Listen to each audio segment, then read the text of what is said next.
জাতীয়তাবাদী দল বিএনপি নেতৃত্বাধীন সরকারকে অভিনন্দন। বাংলাদেশের সবচেয়ে বেশি আসন নিয়ে নিরঙ্কুশ সংখ্যাগরিষ্ঠতা নিয়ে দলটি সরকার গঠন করতে যাচ্ছে। শপথ গ্রহণ করেছেন।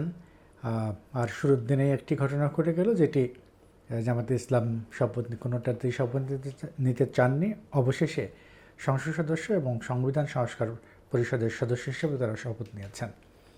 তাদের শপথ নেওয়ার সময় বিএনপির ইশরাক এবং রুমিন যদিও স্বতন্ত্র ছিলেন, দুজন উপস্থিত ছিলেন। পরে তারা সেখানে তাদের 11 দলীয় জোটের সঙ্গে শপথ নিলেও তারা সংস্কার পরিষদের সদস্য হিসেবে শপথ নিয়ে তারা সেখান থেকে বেরিয়ে গেছেন বলে আমরা দেখতে পেয়েছি।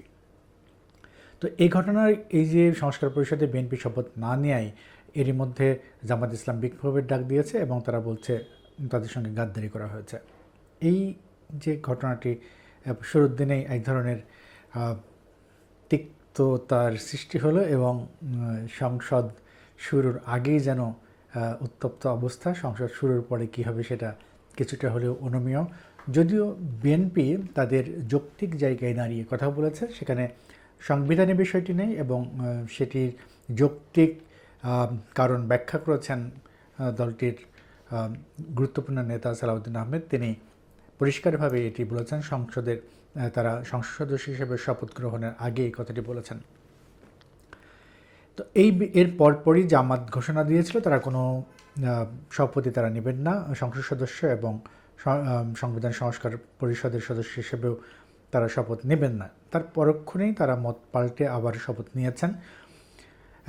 এদিকে তারেক রহমান সংসদ নেতা এবং প্রধানমন্ত্রী নির্বাচিত হয়েছেন। তার দলের সংসদীয় আসনের সদস্যরা তাকে প্রধানমন্ত্রী নির্বাচিত করেছেন।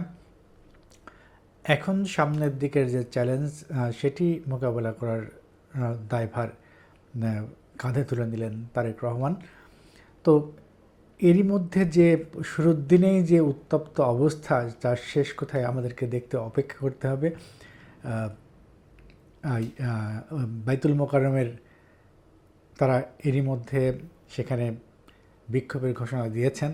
তো সব শেষ কী দাঁড়ায় সেটি দেখার বিষয়। তবে এবারের তারেক রহমান তার চমকের উপর চমক দিয়েই যাচ্ছেন। তিনি শুরু থেকেই নির্বাচনী ক্যাম্পেইন এবং তার দলের অবস্থান এবং বক্তব্য সব ক্ষেত্রে এক ধরনের বিশেষত্ব লক্ষ্য করা গেছে। সবশেষ যেটি লক্ষ্য করা গেল যে তারা শপথ গ্রহণের পরপরই যে সংসদীয় কমিটির বৈঠকে বসেছিলেন, সেখানে তারা বলেছেন শুল্কমুক্ত গাড়ি ও প্লট নেবে না বিএনপির এমপিরা।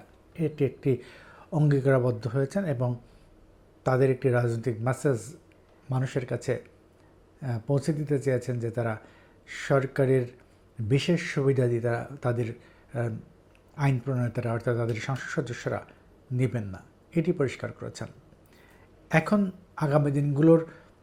আগামী দিনের বাংলাদেশ এবং সার্বিক পরিস্থিতি কেমন দাঁড়ায়, কী হয় এবং রাজনৈতিক প্রেক্ষাপট কোন দিকে যায়, সেদিকে আমাদেরকে অপেক্ষা করতে হবে। তারপরেও নতুন সরকারকে সর্বস্তরের মানুষের পক্ষ থেকে শুভেচ্ছা, অভিনন্দন।